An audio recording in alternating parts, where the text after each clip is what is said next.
दोस्तों, आज का वीडियो हमारा reverse forward star delta starter के कंट्रोल वायरिंग के बारे में है। दोस्तों, पिछले वीडियो में हमने सीखे थे कि किस प्रकार से हम reverse forward star delta starter का पावर वायरिंग करते हैं। उसमें मैंने आपको बहुत ही अच्छे तरीके से एक्सप्लेन किया था कि किस प्रकार से हम पावर वायरिंग करते हैं। तो उसी स्टार्टर का आज हम कंट्रोल वायरिंग करना सीखेंगे। जो हमारा reverse forward star delta starter होती है, उसमें हमें 4 कॉन्टैक्टर का इस्तेमाल करना पड़ता है। ठीक है, इन्हीं कॉन्टैक्टर के द्वारा हम स्टार्टर को बनाते हैं। अब इसके साथ साथ हमें कुछ और इलेक्ट्रिकल इक्विपमेंट का इस्तेमाल करना पड़ेगा कंट्रोल वायरिंग करने के लिए। तो यहाँ पे हम क्या क्या इलेक्ट्रिकल इक्विपमेंट का इस्तेमाल करेंगे देख लीजिए। सबसे पहले तो हमें कंट्रोल वायरिंग करना है। ठीक है, तो कंट्रोल पावर सप्लाई के लिए हम यहाँ पे एक एमसीबी का उपयोग करेंगे। ठीक है दोस्तों, उसके बाद हमारा जो मोटर होती है उसके प्रोटेक्शन के लिए यहाँ पर हम एक ओवरलोड रिले का इस्तेमाल करेंगे। उसके बाद देखिए, यहाँ पर हमारा जो मोटर होती है उसको बंद करने के लिए एक स्टॉप पुश बटन का इस्तेमाल करेंगे। और यहाँ पे हमें मोटर को फॉरवर्ड डायरेक्शन और रिवर्स डायरेक्शन दोनों डायरेक्शन में चलाना है। ठीक है, तो इसके लिए हमें यहाँ पे 2 पुश बटन का उपयोग करना पड़ेगा। एक हमारा फॉरवर्ड पुश बटन होगा और दूसरा रिवर्स पुश बटन होगा। ठीक है, अब देखिए दोस्तों, जब हम मोटर को स्टार्ट करते हैं reverse forward star delta starter के द्वारा, तो सबसे पहले हम मोटर को स्टार कनेक्शन में स्टार्ट करते हैं। ठीक है, उसके कुछ समय बाद हम क्या करते हैं, स्टार कनेक्शन को हटा के डेल्टा कनेक्शन में कनेक्ट कर देते हैं, यानी कि मोटर के वाइंडिंग को डेल्टा कनेक्शन में कनेक्ट कर देते हैं। ठीक है, अब ये जो चेंज ओवर है स्टार कनेक्शन से डेल्टा कनेक्शन में, उसको कंप्लीट कराने के लिए यहाँ पे हम एक टाइमर का उपयोग करते हैं। ये जो हमारा टाइमर होगा वो ऑन डिले टाइमर होगा। दोस्तों, यदि आपको डिफरेंस नहीं मालूम ऑन डिले टाइमर और ऑफ डिले टाइमर के बीच में, तो उसके लिए मैंने एक बहुत ही अच्छा वीडियो बनाया था जिसमें मैंने बहुत ही अच्छे तरीके से एक्सप्लेन किया था कि ऑन डिले टाइमर क्या है और ऑफ डिले टाइमर क्या है और उनका उपयोग हम कहाँ पे करते हैं। तो यदि आप उस वीडियो को देखना चाहते हैं तो उस वीडियो का लिंक मैं डिस्क्रिप्शन में दे दिया हूँ, आप वहाँ पे क्लिक करके देख सकते हैं। ठीक है दोस्तों, चलिए आगे बढ़ते हैं। तो देखिए, यहाँ पे हमें इन्हीं सभी इलेक्ट्रिकल इक्विपमेंट का यूज़ करके हमें कंट्रोल वायरिंग करना है। तो कंट्रोल वायरिंग कैसे करेंगे देख लीजिए। दोस्तों देखिए, जो हमारा एमसीबी होता है उसमें हमें सबसे पहले तो पावर सप्लाई लेके आना है। तो ये जो हमारा एमसीबी है इसमें हम फेज सप्लाई और न्यूट्रल सप्लाई को कनेक्ट कर देंगे। ठीक है, तो यहाँ पे आप देख सकते हो ये जो हमारा एमसीबी है इसके इस टर्मिनल पे हमने फेज सप्लाई को कनेक्ट किया है। तो इसके नीचे वाला टर्मिनल हमारा आउटगोइंग टर्मिनल हो जाएगी फेज सप्लाई का। ठीक है, तो इसी टर्मिनल से हमें क्या करना है, एक वायर को कनेक्ट करना है और जो हमारा ओवरलोड रिले है इसका जो 95 और 96 नंबर का टर्मिनल होती है उस टर्मिनल पे हमें वायर को कनेक्ट करना है। तो यहाँ पे हम 96 नंबर टर्मिनल का यूज़ करेंगे। तो यहाँ से हम एक वायर को कनेक्ट करेंगे और इसको ले जाके 96 नंबर टर्मिनल पे कनेक्ट कर देंगे। अब देखिए, अब जो हमारा ओवरलोड रिले का 95 नंबर टर्मिनल है उस टर्मिनल से एक वायर को कनेक्ट करेंगे और जो हमारा स्टॉप पुश बटन है उसके साथ कनेक्ट कर देंगे।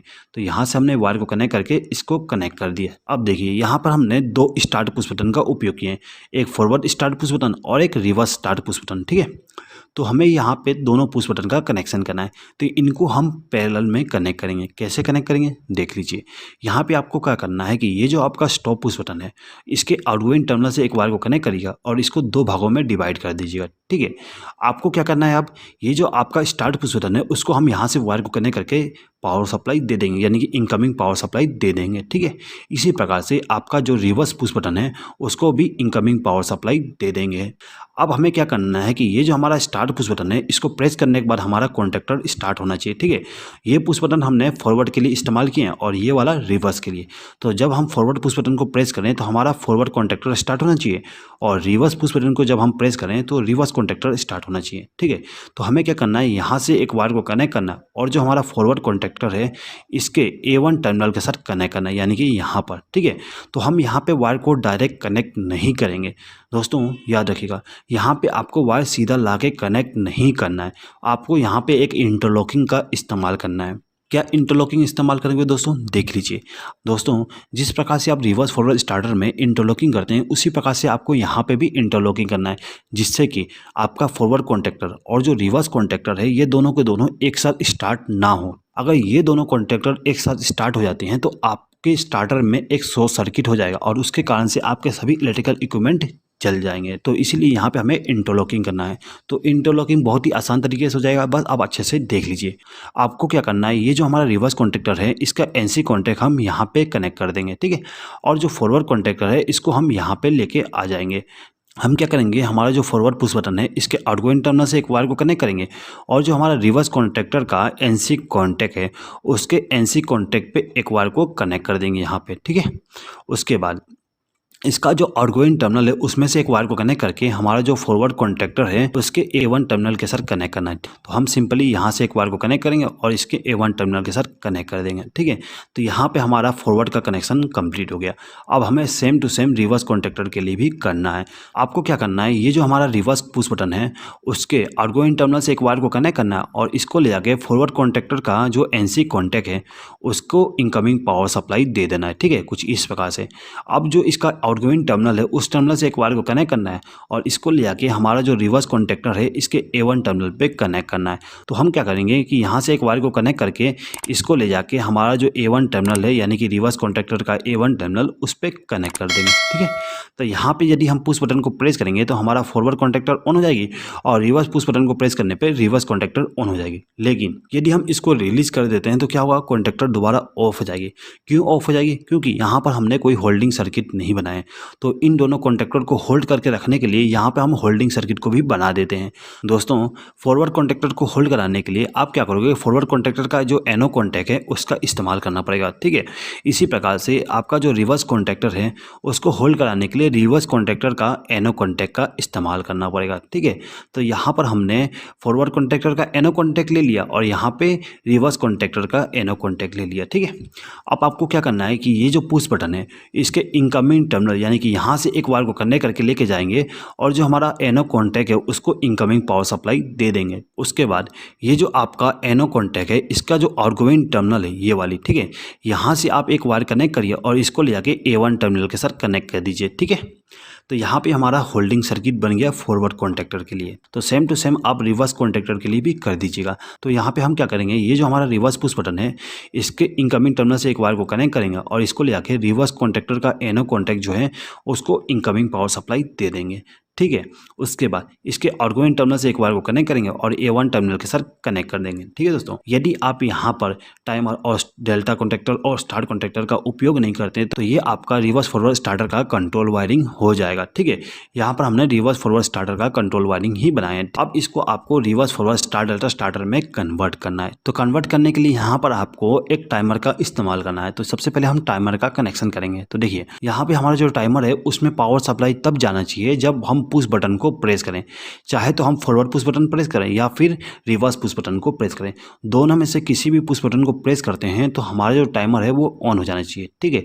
तो इसके लिए हम क्या करेंगे कि ये जो हमारा फॉरवर्ड कॉन्टैक्टर है इसका एनो कॉन्टैक्ट का इस्तेमाल करेंगे। तो यहाँ पर हमने फॉरवर्ड कॉन्टैक्टर का एनो कॉन्टैक्ट ले लिए। अब इसको हमें इनकमिंग पावर सप्लाई देना है। तो हम यहाँ से एक वायर को कनेक्ट करेंगे और इसको ले आके हमारा जो फॉरवर्ड कॉन्टैक्टर है उसके एनो कॉन्टैक्ट के साथ कनेक्ट कर देंगे, ठीक है। अब हम क्या करेंगे, इसका जो आउटगोइंग टर्मिनल है उसमें से एक वायर को कनेक्ट करेंगे और इसको ले जाके हमारा जो टाइमर है उसके A1 टर्मिनल के साथ कनेक्ट कर देंगे, यानी कि इस टर्मिनल के साथ कनेक्ट कर देंगे, ठीक है दोस्तों। तो हम यहाँ पे कनेक्शन कर देते हैं, ठीक है। अब देखिए, अब यदि हम इस फॉरवर्ड पुश बटन को प्रेस करते हैं तो क्या होगा, ये कॉन्टैक्टर को ऑन होते ही इस टाइमर में भी पावर सप्लाई चली जाएगी, ठीक है।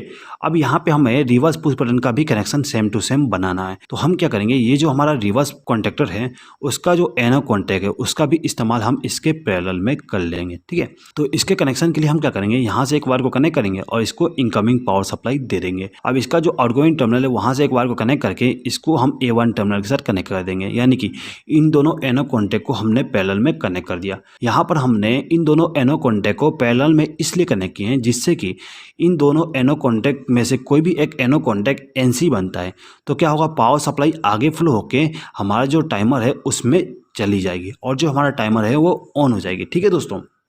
अब देखिए दोस्तों, ये जो हमारा टाइमर है इसका जो कॉमन टर्मिनल है यानी कि 25 नंबर का टर्मिनल, उस टर्मिनल पे हमें एक वायर को लूप करके यहाँ पे कनेक्ट करना है, यानी कि A1 टर्मिनल से एक वायर को लूप करके 25 नंबर टर्मिनल के साथ कनेक्ट कर देना है। अब इसका जो NONC कॉन्टैक्ट है उसका इस्तेमाल हम स्टार कॉन्टैक्टर और डेल्टा कॉन्टैक्टर के लिए करेंगे, ठीक है दोस्तों।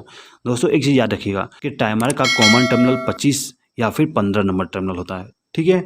और आपका जो टाइमर होता है उसका जो एनो कॉन्टैक्ट होता है वो हमारा 28 नंबर टर्मिनल या फिर 18 नंबर टर्मिनल होता है, ठीक है। और जो एनसी कॉन्टैक्ट होता है वो 16 नंबर टर्मिनल या फिर 26 नंबर टर्मिनल होती है, ठीक है दोस्तों। अब देखिए आपका जो टाइमर है उसका एनसी कॉन्टैक्ट का इस्तेमाल स्टार कनेक्शन के लिए करना है और एनो कॉन्टैक्ट का इस्तेमाल हम डेल्टा कॉन्टैक्टर के लिए करेंगे, ठीक है। तो यहाँ पे आप सीधे ही पावर सप्लाई को ले जाके स्टार और डेल्टा कॉन्टैक्टर में नहीं देना है, आपको यहाँ पे भी एक इंटरलॉकिंग का इस्तेमाल करना है। क्या इंटरलॉकिंग इस्तेमाल करेंगे दोस्तों, देख लीजिए। यहाँ पे जो आपका स्टार और डेल्टा कॉन्टैक्टर है उनको आपस में इंटरलॉक करना है जिससे कि दोनों कॉन्टैक्टर एक साथ स्टार्ट ना हो, ठीक है। तो इंटरलॉकिंग कैसे करेंगे देख लीजिए। यहाँ पे भी आपको सेम करना है, जिस प्रकार से हमने रिवर्स और फॉरवर्ड कॉन्टैक्टर को इंटरलॉक किए थे सेम टू सेम यहाँ पे भी हम करेंगे। तो यहाँ पे हम क्या करेंगे, जो हमारा स्टार कॉन्टैक्टर है उसका एनसी कॉन्टैक्ट को हम डेल्टा कॉन्टैक्टर के सीरीज में कनेक्ट करेंगे और जो हमारा डेल्टा कॉन्टैक्टर है इसका एनसी कॉन्टैक्ट को स्टार कॉन्टैक्टर के सीरीज में कनेक्ट करेंगे, ठीक है दोस्तों। यदि आप इस वीडियो का पीडीएफ फाइल डाउनलोड करना चाहते हैं तो आप मेरे चैनल का मेंबरशिप को ज्वाइन करके उस पीडीएफ फाइल को डाउनलोड कर सकते हैं, ठीक है दोस्तों। चलिए आगे बढ़ते हैं। अब देखिए दोस्तों, ये जो हमारा स्टार कॉन्टैक्टर है इसका वायरिंग कर देते हैं, ठीक है। तो इसके वायरिंग करने के लिए हम क्या करेंगे, हमारा जो टाइमर है इसका एनसी कॉन्टैक्ट का इस्तेमाल करेंगे, ठीक है।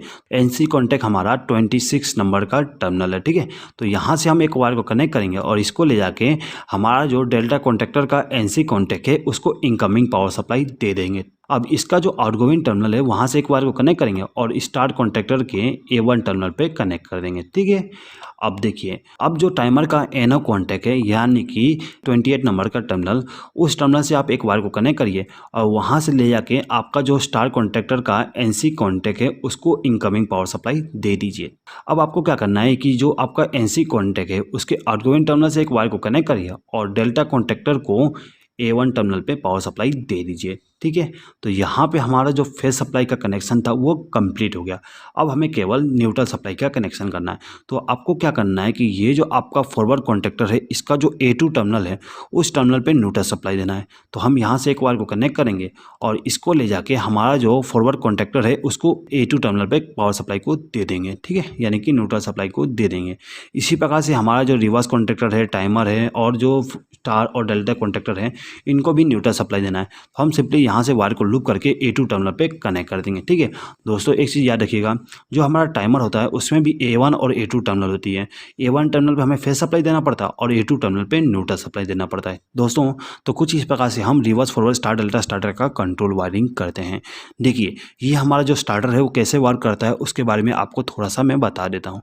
देखिए दोस्तों, यहाँ पे आपको यदि स्टार्टर को स्टार्ट करना है तो सबसे पहले तो आपका जो MCB है उसको ऑन करना पड़ेगा, ठीक है। अब यहाँ पे आपके पास दो ऑप्शन है कि आपको मोटर को फॉरवर्ड डायरेक्शन में चलाना है कि रिवर्स डायरेक्शन में चलाना है। तो यहाँ पे हम क्या करते हैं कि फॉरवर्ड पुश बटन को प्रेस करते हैं दोस्तों। जैसे ही हम फॉरवर्ड पुश बटन को प्रेस करते हैं तो क्या होगा, हमारा फॉरवर्ड कॉन्टैक्टर, टाइमर और स्टार कॉन्टैक्टर ऑन हो जाएंगे, ठीक है। यहाँ पे ये तीनों इक्विपमेंट ऑन होंगे, ठीक है दोस्तों। अब क्या होगा, टाइमर में पावर सप्लाई आ गई है। टाइमर में जैसे ही पावर सप्लाई आती है तो उसका काउंटडाउन स्टार्ट हो जाती है, ठीक है। अब टाइमर के काउंटडाउन कंप्लीट होने पे क्या होगा, स्टार कॉन्टैक्टर को ऑफ कर देगा और डेल्टा कॉन्टैक्टर को ऑन कर देता है, ठीक है, जिससे कि हमारा जो मोटर है वो डेल्टा कनेक्शन में रन करने लगता है, ठीक है दोस्तों। Same to same reverse contactor को पुश करने पे भी काम आती है। जैसे ही आप रिवर्स पुश बटन को प्रेस करोगे तो आपका रिवर्स कॉन्टैक्टर ऑन होगी और टाइमर ऑन होगा और स्टार्ट कॉन्टैक्टर ऑन होती है, ठीक है। अब क्या होगा, टाइमर का काउंटडाउन स्टार्ट हो गया और टाइमर के काउंटडाउन कंप्लीट होने पर डेल्टा कॉन्टैक्टर ऑन हो जाती है और स्टार्ट कॉन्टैक्टर ऑफ हो जाती है। दोस्तों यदि आप चाहते हो कि मैं इसका जो कंट्रोलिंग है उसको अच्छे तरीके से एक्सप्लेन करूँ तो प्लीज़ कॉमेंट बॉक्स में कॉमेंट करके बता दीजिएगा। तो मैं आपके लिए एक अलग से वीडियो बना दूंगा जिसमें मैं आपको अच्छे तरीके से एक्सप्लेन करूंगा कि ये जो हमारा कंट्रोल वायरिंग है वो कैसे वर्क करता है। आई होप कि आपको ये वीडियो पसंद आया होगा। दोस्तों यदि आपको ये वीडियो पसंद आए तो प्लीज़ इस वीडियो पर लाइक, शेयर और कमेंट कर दीजिएगा और यदि आपने अभी तक हमारे चैनल को सब्सक्राइब नहीं किया तो सब्सक्राइब भी कर लीजिएगा।